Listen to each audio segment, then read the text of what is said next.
Hey there, and welcome back to Language Sofa. Or if you're tuning in for the first time, welcome to the space where we talk languages, learning, and sometimes life beyond the classroom too. I'm Ben, and today we're going to zoom in on something that's front and centre for so many students right now. Revision, exams, stress, and how we handle it all well. If you're a student heading to exam season, this one's for you. If you're a teacher, parent, or carer supporting someone who is, stay with me. There's something in here for you too. Let's start with the obvious. Revision matters. I know, groundbreaking stuff, right? But bear with me. It's not just that you do revision, it's that you do it right. Because the truth is, not all revision is created equal. Rereading a textbook with one eye scrolling TikTok, that's not it. Highlighting every word on a page in fluorescent yellow, we've all done it, we've all seen it definitely, and it feels productive, looks impressive, but again, it's really not quite it. So what is right when it comes to revision? Well, research, and let's be honest, common sense tells us that active recall beats passive review every time.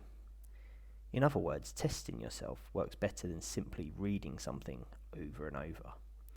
Spaced repetition, as in revisiting content over days and weeks, not cramming the night before, helps things stick.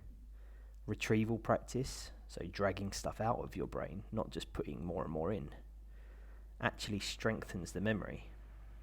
It's like going to the gym for your brain. So ask yourself, am I actually training my memory or just decorating my notes? Let's talk about stress. It's completely normal to feel nervous before an exam. Stress isn't always the enemy. It's your brain's way of saying, this matters to me.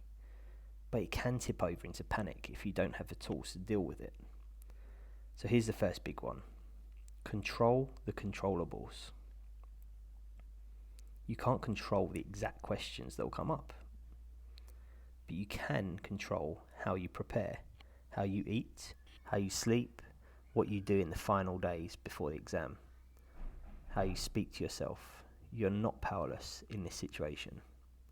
It's easy to feel overwhelmed, but remind yourself the only way out is through.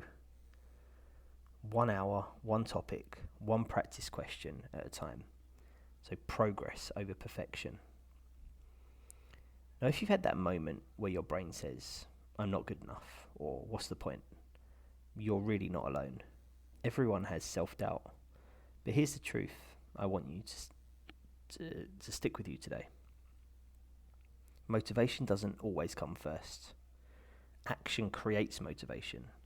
So start with something small, something achievable. One flashcard, one quiz, one speaking answer, and the momentum will grow, and it will follow. So here's another big idea. If you've truly given 100%, if you've really shown up day in, day out, then whatever the outcome, you get to hold your head up high. That's what no regrets looks like. It doesn't mean you're guaranteed a top grade. It means you know you did everything you could, and for that, you can be proud. And that's what I'd say to any student, and I'd want any student to remember. Because the truth is, effort and outcome don't always match up really neatly. I link this to my tennis playing days. So if I felt like I'd put 100% effort in, I'd be really proud of what I'd done. It's the times when I maybe lost a match and I hadn't done everything I could do in order to prepare properly. They're the things that really grate on you. So 100% effort, you can be proud of yourself. And that builds character. It builds who you become through the process, and that is just as important. So let me give you a few practical revision strategies you can try today. Number 1, something sometimes called blurting. So taking a topic, you close your book, you write down everything you remember, then you fill in those gaps, fill in the gaps in knowledge. This is really powerful. Number 2, teaching someone else. If you can explain it in your own words to a friend, to a sibling, to your pet goldfish, whatever, you're mastering it.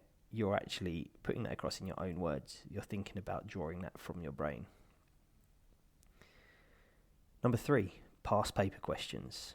It's not just doing them, but marking them as well. Actively comparing your answers to model ones.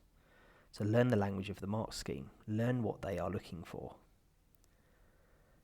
Number 4, mini whiteboard sessions. So quick fire Q&A with a friend. Time yourself, keep it low stakes, but fast and focused.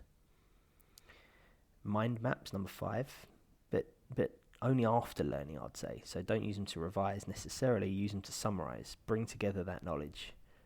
And a good mind map comes at the end of learning, not at the start, so it really consolidates. So speaking aloud, the last one, number 6, speaking aloud, particularly for language learners. So saying your answers out loud, recording them, listen back to them. I use this loads during my language learning journey, in my language studies. It really, really helps listening back. It really builds it into your memory, and also you can see where your errors are and improve. Now, about exam stress again, let's not ignore the emotional side. And here are a few coping techniques that genuinely help. Firstly, breathing techniques. So things like box breathing. It sounds very simple, but it can really help in those moments where you're feeling overwhelmed. So breathing in for 4, hold for 4, out for 4. Those techniques help in those moments of real anxiety or feeling worried. Visualizing success. So imagine walking into the exam calm and ready. I use this again from my sporting background. I would envisage myself succeeding and being calm in a situation and coping well. Your brain actually doesn't always know the difference between real and a vividly imagined scenario. And it's kind of like rehearsing the calm and the success. Setting yourself boundaries. So take proper breaks, get outside, move your body around, be hydrated, get some vitamin D from sunlight. It really, really helps. So you're looking after your body as well as your mind.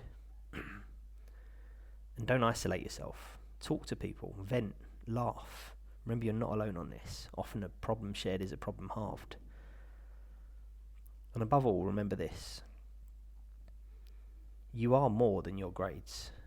Your worth is not decided by a number or a letter on a result sheet. But working hard, committing to a goal, giving your full effort, that's the stuff that builds character. And that will stay with you.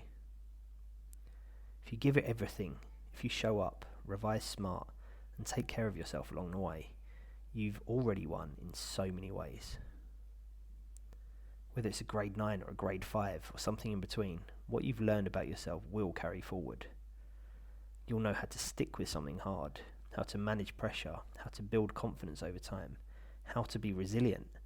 These are life skills. And they are far more powerful than any single test on its own.